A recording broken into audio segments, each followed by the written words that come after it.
Bonjour ou bonsoir, selon l'heure à laquelle vous nous regardez. Je suis chroniqueur audio et animateur de podcast à l'ODJ Média. Dans cette chronique exceptionnelle signée Adnan Benchakroun, je vous lirai fidèlement son texte, sans filtre ni retouche, pour restituer mot à mot sa réflexion sur l'intelligence artificielle et le Maroc.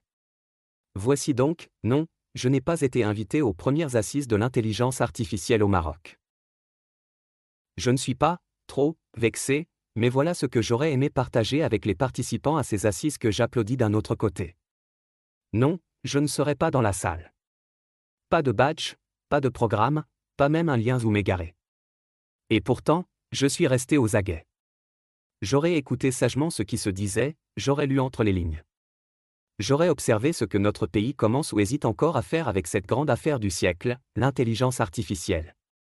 L'auteur ajoute qu'il ne se sent pas amer, mais considère ces assises comme un signal. L'IA n'est pas une technologie. C'est un changement d'échelle. Ce qu'on appelle IA ou plus précisément les IA n'est pas un gadget de plus dans l'histoire de la technique. C'est une bascule d'échelle. Elle rend l'intelligence ou du moins sa simulation massive, rapide et presque gratuite. Un juriste peut résumer 1000 contrats en 5 minutes. Un fraudeur peut fabriquer une fausse vidéo de ministre en 2 clics. Un pays peut anticiper une crise alimentaire avant même que la sécheresse n'atteigne ses greniers. L'auteur pense que ce n'est pas le progrès qui inquiète, mais la vitesse de sa propagation. 3 illusions dangereuses à dissiper au plus vite. 1. L'IA ne va pas remplacer l'humain. Peut-être pas. Mais elle va le marginaliser. Elle va redéfinir ce qu'est une compétence, une utilité, un savoir. Et dans ce nouveau monde, le travail humain sera d'abord jugé sur sa rareté, non sur sa noblesse. 2. L'IA est un outil neutre. Non. Elle est façonnée par les biais de ceux qui la programment, entraînée avec les données de ceux qui dominent, et orientée par les finalités de ceux qui la financent. Elle n'est pas neutre, elle est stratégique. 3. Le Maroc a encore le temps. C'est faux. Le monde ne nous attendra pas. L'IA est un champ de bataille silencieux, les pays qui n'investissent pas aujourd'hui seront les utilisateurs passifs de demain. Comme ceux qui ont découvert trop tard la colonisation du cloud, des smartphones, puis des plateformes. L'auteur affirme que ces illusions sont une urgence stratégique à corriger. Si j'avais eu 5 minutes de micro face aux décideurs, voici ce que j'aurais recommandé, très simplement. 1. Bâtir une souveraineté cognitive formée des penseurs, pas seulement des codeurs. L'avenir appartient à ceux qui comprennent les fondements éthiques, philosophiques et politiques de l'IA. Il ne s'agit pas d'aligner des ingénieurs, mais de forger des stratèges.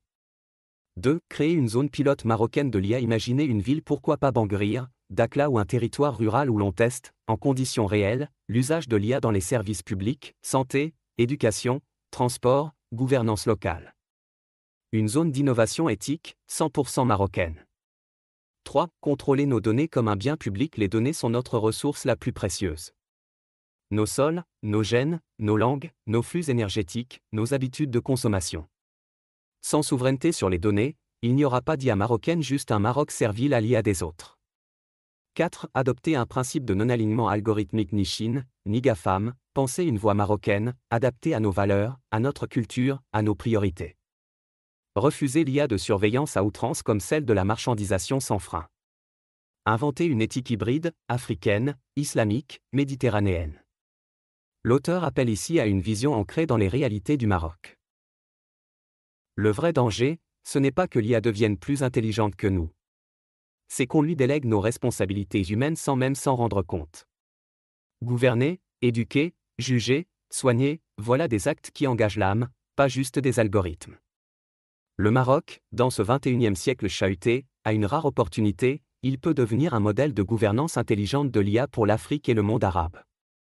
Mais à une condition, cesser d'imiter les autres et commencer à penser par soi-même.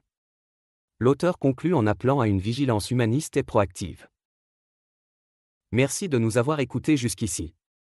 J'espère avoir fidèlement restitué chaque mot, chaque nuance, de la chronique de Adnan Benchakroun, sans modification ni omission. Une chose est sûre, l'intelligence artificielle ne se construit pas dans le silence. On se retrouve très bientôt pour une nouvelle chronique, toujours ici sur l'ODJ Média.